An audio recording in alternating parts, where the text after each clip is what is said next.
નમસ્કાર, આપ જોઈ રહ્યા છો નેશન પ્લસ ન્યૂઝ. હું છું આપની સાથે હેતલ ભગત. હવામાન નિષ્ણાત અંબાલાલ પટેલે ભર શિયાળે વાદળછાયું વાતાવરણ રહેવાની શક્યતા વ્યક્ત કરી છે. અંબાલાલ પટેલે ડિસેમ્બર મહિનામાં ફેંગલ સિવાય વધુ એક વાવાઝોડાની પણ આગાહી વ્યક્ત કરી છે.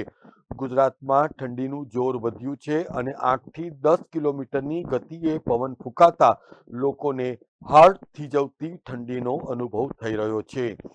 ઇન્ડિયન મેટલર્જી ડિપાર્ટમેન્ટ દ્વારા પણ વરસાદને લઈને રેડ અને ઓરેન્જ એલર્ટ જાહેર કરવામાં આવ્યું છે.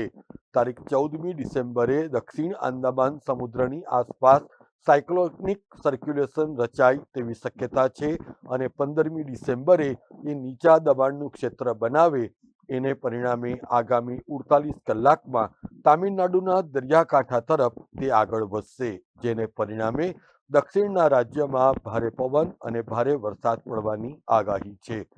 તો બીજી તરફ 17મી ડિસેમ્બર બાદ લઘુત્તમ તાપમાન ધીમે ધીમે વધશે એવી પણ આગાહી કરવામાં આવી છે. આ દરમિયાન સૌરાષ્ટ્રમાં મહત્તમ તાપમાન 27 થી 28 ડિગ્રી અને દક્ષિણ ગુજરાતમાં મહત્તમ તાપમાન 26 થી 28 અને મધ્ય ગુજરાતમાં 28 ડિગ્રીની આસપાસ રહી શકે છે. તારીખ 16 થી 22મી ડિસેમ્બર દરમિયાન વાદળવાયુ આવશે અને ક્યાંક ક્યાંક વરસાદ થવાની પણ શક્યતા રહેશે એમ હવામાન નિષ્ણાત અંબાલાલ પટેલે જણાવ્યું છે.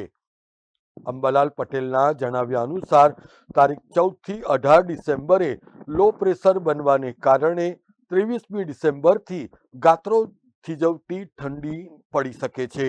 તારીખ 14 થી 16 ડિસેમ્બરમાં પવનનો જોર રહેશે, જેમાં કચ્છના ભાગમાં પવન જોર વધારે છે.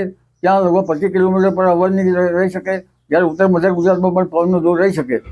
પરંતુ બંગાળ ઉપસાગરમાં તારીખ 12 થી 14માં વરસાદની શક્યતા છે, કારણ કે તેમાં એક લો પ્રેશર બને છે.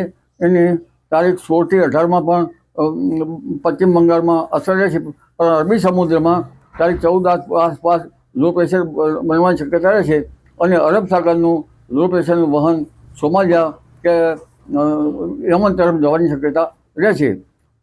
એટલે હમણાં ઠંડી જે છે એ સવારના ભાગમાં રહેવાની શક્યતા રહેશે, પરંતુ તારીખ 17થી ઊંચું તાપમાન એટલે મહત્તમ તાપમાનમાં વધારો થવાની શક્યતા રહેશે. ન્યૂનતમ તાપમાન છે, ઓછું તાપમાન, એ તો લગભગ ઉત્તર ગુજરાત મધ્ય ગુજરાતના ભાગોમાં 10 ડિગ્રી કે 12 ડિગ્રી કે તેથી નીચું રહેવાની શક્યતા રહેશે. મધ્ય ગુજરાતના ભાગોમાં પણ 13-14 ડિગ્રી સેલ્સિયસ નીચું રહેવાની શક્યતા રહેશે. ગુજરાતના ઘણા ભાગોમાં ન્યૂનતમ તાપમાન 15-16 કે 18 ડિગ્રી સેલ્સિયસ રહેવાની શક્યતા રહી શકે, પરંતુ મહત્તમ તાપમાન ગુજરાતના ઘણા ભાગોમાં લગભગ 26-28 થી કોઈ ભાગમાં 31 ડિગ્રી સેલ્સિયસ જેવું રહેવાની શક્યતા રહેતા દિવસે ગરમીનો અનુભવ થવાની શક્યતા રહેશે.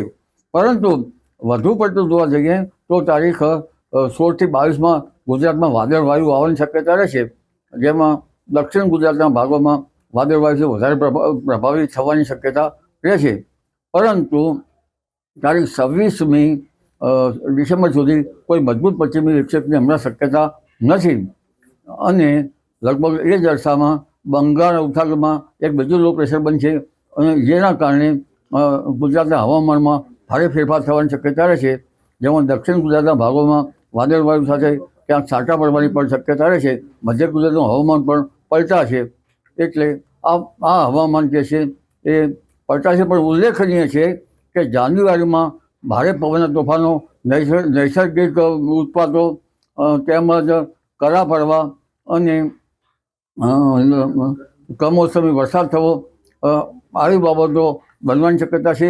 ખાસ કરીને આ જે વાતાવરણમાં મોટા બદલાવ છે એ ઉત્તરાયણ પછી આવવાની શક્યતા રહેશે અને આ વખતે ગુજરાતમાં પણ વાદળવાયુ સાથે કેટલાક ભાગમાં કમોસમી વરસાદ થવાની શક્યતા રહેશે. જી. Bureau report, Nation Plus News, Gandhinagar. સમાચારોના સતત અપડેટ મેળવવા માટે અમારી નેશન પ્લસ ન્યૂઝની યુટ્યુબ ચેનલને સબસ્ક્રાઇબ કરો, બેલ આઇકન દબાવો અને જોડાયેલા રહો ફેસબુક, ઇન્સ્ટાગ્રામ અને ટ્વિટર પર.